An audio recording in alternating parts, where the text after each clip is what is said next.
So since this election, I have been feeling this unsettled quality in my heart and a bit of a sadness about the state of the country. It feels to me like we are the divided states of America, not the United States of America. And I'm thinking of Jesus saying that a house divided against itself cannot stand.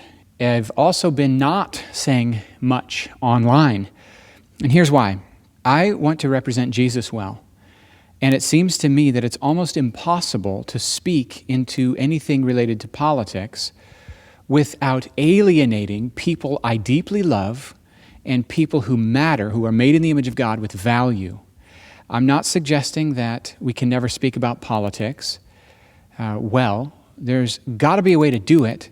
But what I'm really feeling right now is that my apocalyptic sense of urgency that I felt initially that I have to say something was not wisdom, and I don't believe it was the Lord either. I think my apocalyptic sense of urgency was coming from my own feelings, and wisdom is to take time, sort through, and then try to figure out what to say, who to say it to, and how to say it, if you say it at all. Speaking about policies, politics, it's all ethical.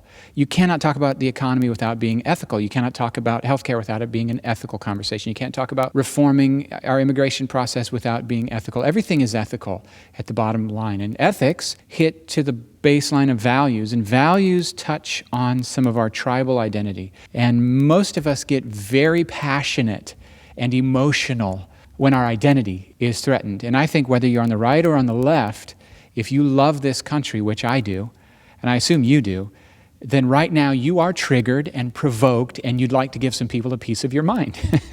So no matter what you believe, you are triggered right now, probably. I think what I would encourage you, I just had a conversation with somebody this morning who has broken relationships because of sharing their opinions. And it's really easy to play the victim when we do that kind of stuff. Oh, they rejected me because I just said the truth. You know, both sides are like, oh, I said the truth. We all think we have truth, guys. Isn't there a better way to engage each other? Can't we have respectful, loving dialogue among friends? We're actually on the same side here. I don't want us to talk as enemies. Can we talk as friends? We're our worst self when we're jacked up on fight or flight hormones. We're just our worst self when we're chock full of those wrong brain chemicals. There's important conversations that need to be had, but they need to be had when we're calm enough and at peace enough and have enough common understanding that we're brothers, that we're friends, that we're fellow Americans.